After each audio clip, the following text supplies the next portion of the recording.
Right, let's attempt that interview with Satawu's head of communications again, Amanda Tshemese, on the line now. The union is calling for government intervention after wage negotiations stall again. Amanda, as I was saying when that line dropped, it takes both parties to come to the table to try and get through these blocked negotiations.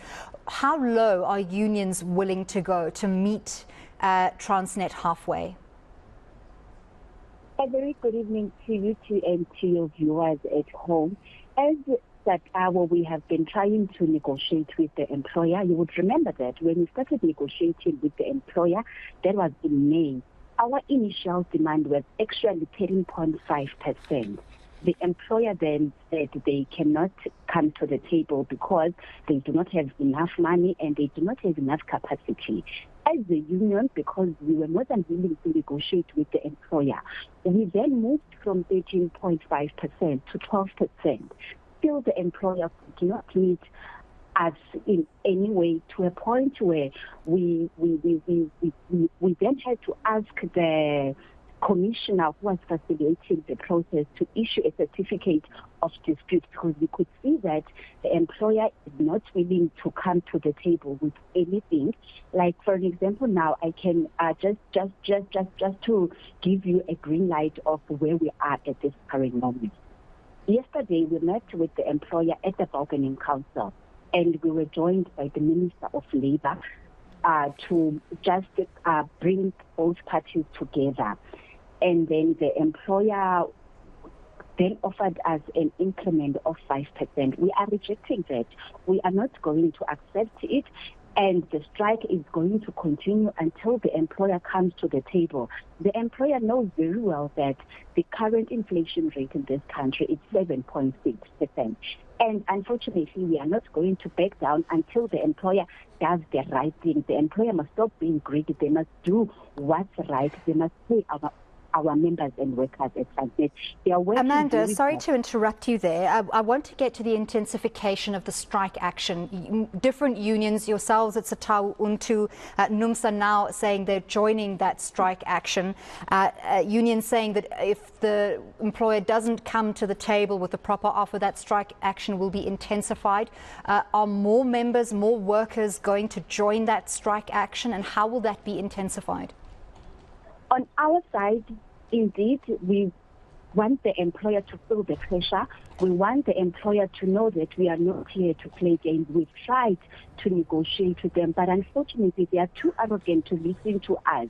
And as a union, we have a responsibility to protect and to fight for our members, and that's what we are going to do.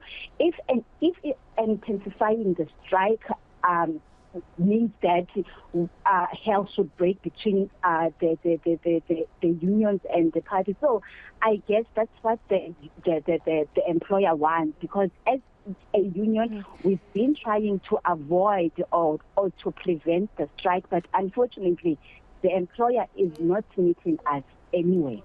Amanda, you've asked the President, Cyril Ramaphosa, and Minister Pravin Gordhan to intervene. What exactly do you want them to do?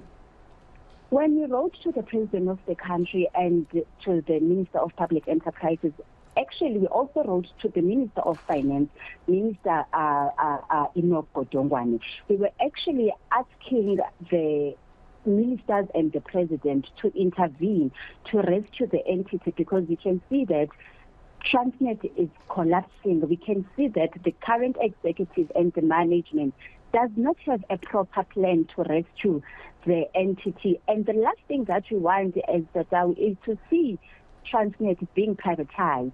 So as writing to the President, it's actually saying, President, we need your help. Please come. And we do believe that if government can come, they can rescue the entity. Amanda, at the moment, workers have the sympathy of some South Africans. Everyone can understand the need for a fair living wage.